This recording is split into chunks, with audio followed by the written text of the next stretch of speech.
A gente já começa os trabalhos agitando aqui a conversa com o nosso Bom Dia Pra Quem. Vamos que vamos.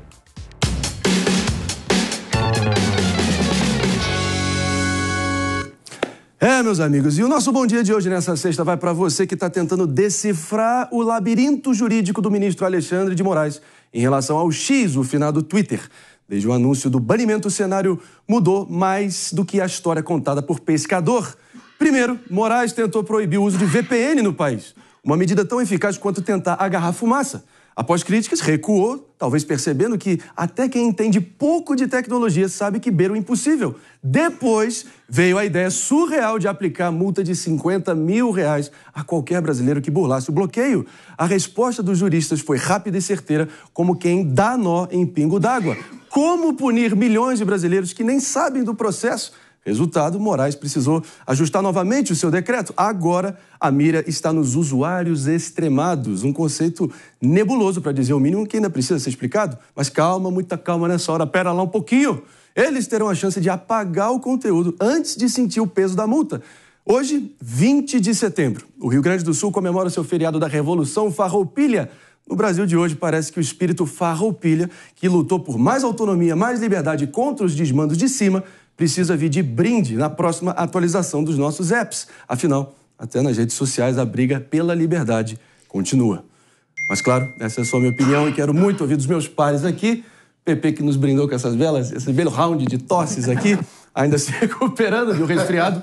Mas você tem crédito aqui, você é insubstituível, meu caro Pepe. Eu já começo com você. Tá bem? Quer tomar um golinho d'água? Não, tô bem. Então dá pra começar. Primeiro... E esse banzé segue acontecendo. Eu tava com saudade de vocês, viu? Eu queria agradecer os telefonemas que vocês me deram, né? Todo mundo me ligou pra saber se eu tava bem ou se tava mal, né? Então, eu me senti muito amado e querido no programa, né? Se eu morresse, o pessoal esqueceria de mim. Falamos de você o programa inteiro. Você foi falar todos os dias do programa. Você estava discutindo no grupo de WhatsApp. Exatamente. Agora, Pepe, você como a nossa eminência parda aqui, nosso jurista, eu queria muito que você tentasse explicar pra gente esse ponto, é o ponto central aqui, é o cabo de guerra, na questão da representação legal. O X disse, anunciando que constituía um corpo de advogados, mas primeiro acho que é para defender eles dos processos e não para instituir uma representação legal de fato. Por isso que o ministro Alexandre de Moraes pediu mais esclarecimentos, é isso? Não, primeiro que é o seguinte, primeiro que representante legal é diferente de advogado, né? Apesar do advogado fazer também representação legal dos clientes no processo. Representante legal, na verdade, é aquele representante da empresa que responde pela empresa no Brasil, né? Então, é bom lembrar o seguinte, quando Alexandre de Moraes resolveu suspender a conta do X na internet, ele suspendeu por 3 motivos. Primeiro motivo foi a ausência de representante legal. O segundo motivo foi o descumprimento da decisão judicial que pedia o bloqueio da conta do X, né? E o terceiro motivo, né, foi... esqueci agora o terceiro motivo. Primeiro foi representante legal, segundo foi falta de cumprimento da decisão judicial. O terceiro foram as multas. Terceiro foi o não pagamento das multas, né? É bom lembrar que, ao que tudo indica, né, o X já cumpriu a decisão judicial de suspender, de bloquear as contas de pessoas no X por postura antidemocrática.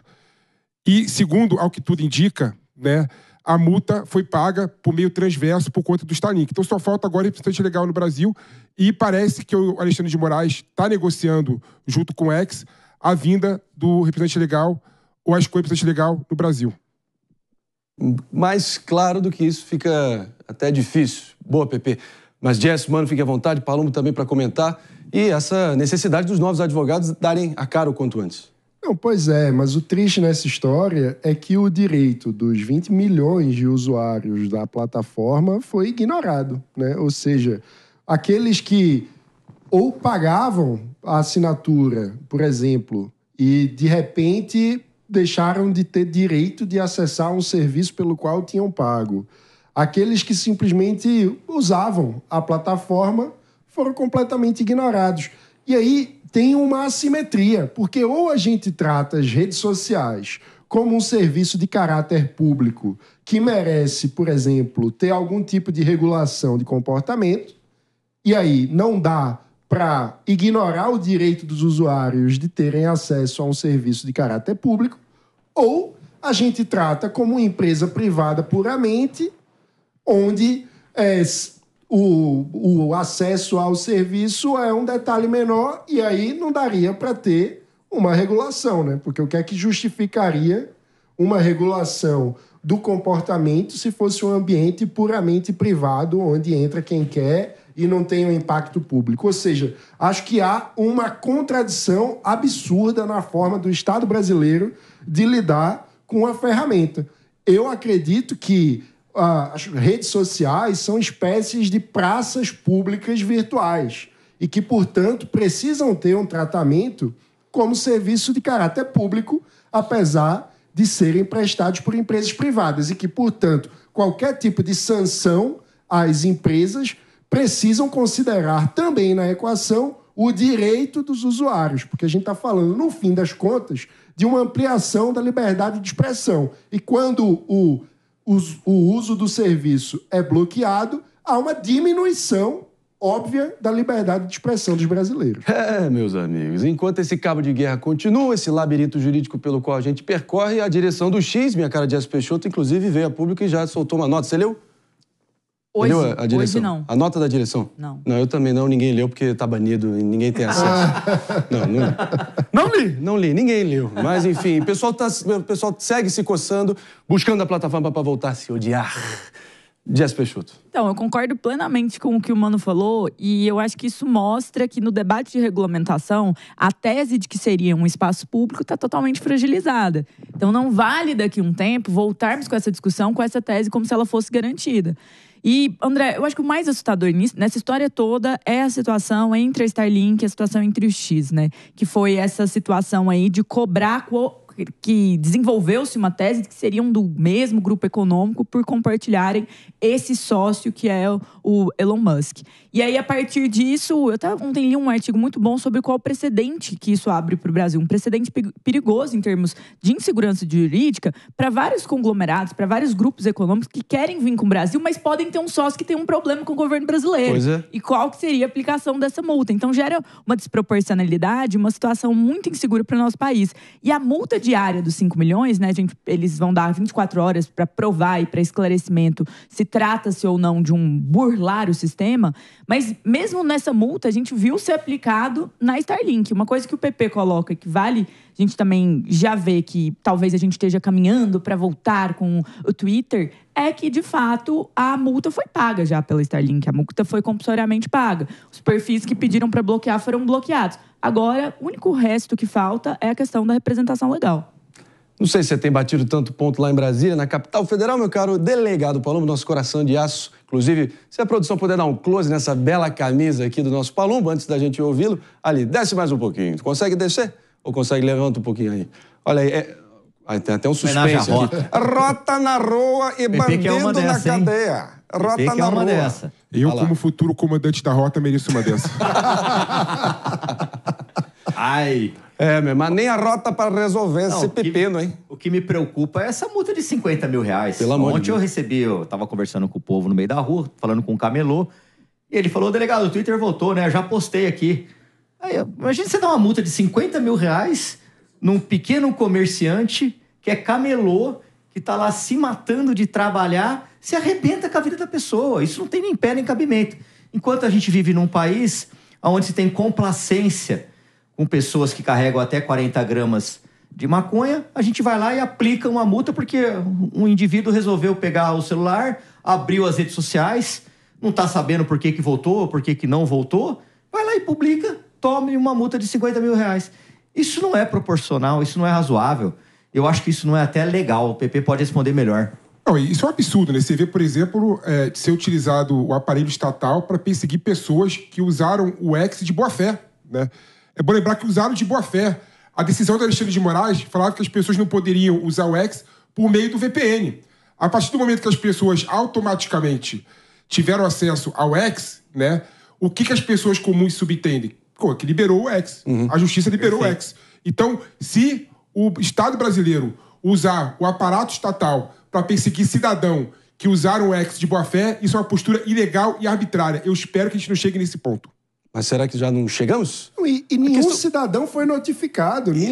Ninguém é parte do processo. Então, como que a gente pode punir pessoas por fazerem uso da sua liberdade sem qualquer lei que impeça, ou seja, há um devido processo nas coisas. Uma lei passa pelas casas legislativas, por representantes do povo. Uma lei nós somos obrigados a conhecer. Uma decisão judicial de um processo privado que ninguém é parte, pelo amor de Deus, isso é uma inversão de valores jurídica sobre o fato de que o Estado brasileiro presta serviço ao cidadão brasileiro. O Estado existe para garantir os direitos e liberdades individuais do cidadão, e não o oposto. O cidadão não é um servo do Estado que precisa estar à mercê dos arbítrios da autoridade que ocupa um cargo. A gente precisa recuperar os valores no Brasil. As coisas estão invertidas. Eu queria muito entender também, aqui a sua opinião, Jess Palumbo também, em relação a um levantamento feito por um portal de notícias aqui no Brasil que dá conta de que 30 de 53 intelectuais, formadores de opinião, acadêmicos, assinaram uma carta referendando, apoiando essa decisão do banimento do X no Brasil. Só que 30 desses 53 seguem usando. A maioria deles, justiça seja feita, são acadêmicos de fora do país que seguem utilizando a seu bel prazer. E, claro, metendo o bedelho aqui nessa confusão absurda que a gente está vivendo no Brasil, como se a gente fosse um país semicolônia que merece a tutela e a opinião de fora, enquanto eles estão usando lá tranquilos e como se nada tivesse acontecendo. O que você acha? Essa carta aí é uma carta contra as Big Techs, né? Vale mencionar que eles não falaram apenas do Twitter. Eles falaram da Meta, eles falaram da Apple, eles falaram do Google. E eu imagino que você aí que está nos escutando ou nos assistindo em casa não quer que todas essas plataformas sejam restringidas no Brasil. Nem eles querem.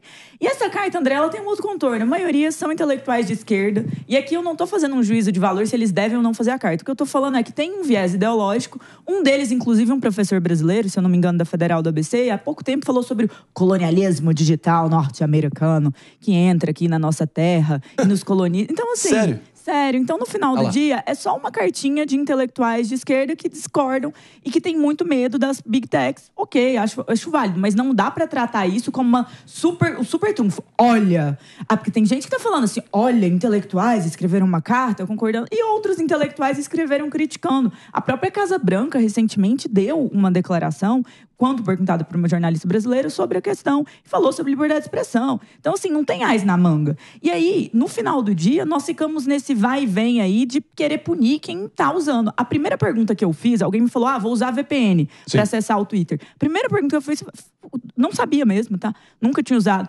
É crime no Brasil? A pessoa falou, não tem nada, não é crime. Agora começou a ser, aparentemente, para usar no Twitter. Então, existe um papel aqui de legislador que está sendo colocado e que está imputando a vários brasileiros multas altíssimas. Isso é grave. Ordenamento jurídico sério, democracia séria, Estado de Direito sério, não tem umas coisas dessas.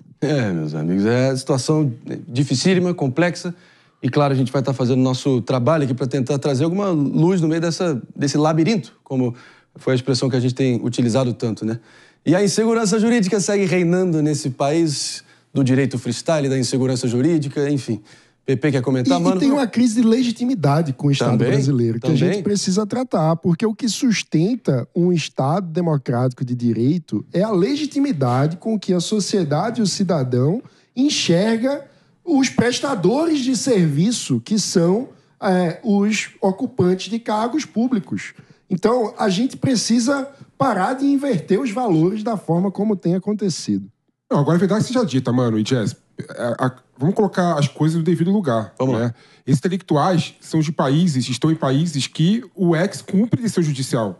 Estados Unidos, França, Inglaterra. Então, a carta dos intelectuais é que não dá, numa democracia, para as pessoas falarem que não vão cumprir ordem judicial. Isso também decisão é judicial, por mais errada e errática que ela seja, a decisão judicial tem que ser cumprida. Tem que ser cumprida. E você recorre e você discute de forma institucional, né? Então, na minha opinião, República da Banana seria se o Brasil se reverenciasse a decisão do ex de não cumprir decisão judicial. Não. Então nós temos que pensar nisso também. Dois erros não fazem uma assim. Não, peraí. Mas quem erra, decisão judicial, mano, é a última instância da democracia, né? Qual erro você está falando? Decisão errada não faz o acerto do ex de fazer queda de braço para o governo e o federal veja, o que eu tô dizendo é o com a seguinte, justiça, não. Elon Musk está errado. A Mas, lei brasileira precisa ser respeitada. Escuta uma coisa, precisa ser respeitada, decisão judicial precisa ser respeitada, precisa ser cumprida e precisa seguir a lei. E você discute. Mas quem diz a o que lei é... Mano, precisa ter o império da lei. Sim, mas quem fala, em última análise de democracia, qual que é a interpretação da lei é o judiciário. Né? Essa é a discussão que você tem no primeiro ano de direito. Trazendo. O judiciário precisa lembrar que ele também precisa de legitimidade. Sim, mas a e questão... isso passa por...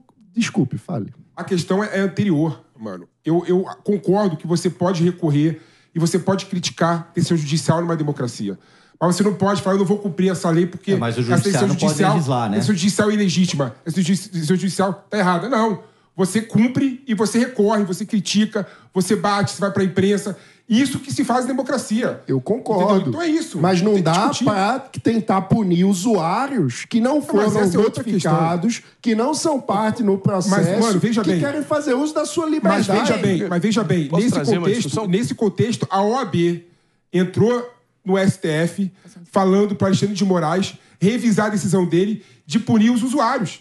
Né? Ou seja, a própria instituição encontrou caminhos para discutir essa questão no judiciário. Antes da gente seguir adiante, muitos temas ainda para a gente repercutir. Uma fala que foi resgatada de um voto de um habeas corpus em 96 pelo ex-ministro do Supremo Tribunal Federal, Maurício Correia, indicado pelo Itamar Franco na época. Vários internautas aí contra o banimento do X circularam. Ele diz, abre aspas, ninguém é obrigado a cumprir ordem ilegal ou a ela se submeter, ainda que emanada de autoridade judicial, mas é dever de cidadania opor-se à ordem ilegal. Claro que é um voto de um ministro específico, mas ele já sentou lá no colegiado dos 11 ministros. Ou seja, é também uma visão legítima. Não é? Mas enfim. É uma visão que já esteve no próprio Supremo. Quantos presidiários que o Palumbo se coloca contra falam que foi vítima de ordem ilegal e são inocentes? Ah, pelo amor de Deus, você não quer comparar o presidiário com o usuário do X, Se começar a discutir... Você não quer comparar, né? Que comparação mais idiota, velho. Desculpa, Palumbo. Deixa eu te fazer uma pergunta. Se você começar... Onde está na lei que o Poder Judiciário pode aplicar uma multa em quem abriu o Twitter? Onde está na lei? Me mostra onde está na lei. Me mostra onde está na lei. Não, a decisão judicial precisa pautar na lei. É pautada em legislação e não na cabeça do juiz. Desculpa, a gente precisa seguir adiante. Não, mas eu gostei do cabelo dele. Vai me falar pelo seguinte, cara. Primeira aula de direito, você entende que a fonte da lei é lei e decisão judicial também. Justo. A decisão judicial tem que passar pela lei. A fonte do direito é a decisão lei, a decisão judicial é ato normativo, é portaria. Ou seja, decisão judicial também é fonte de direito, cara. Pelo amor de Deus, mas tem que ter pautado na lei. Discussão boa pra gente. Claro, a gente vai revisitar essa discussão, tem como aprofundar. E muitos exemplos, como a gente acabou de ver. Mas em frente a gente segue 10 horas e 19 minutos.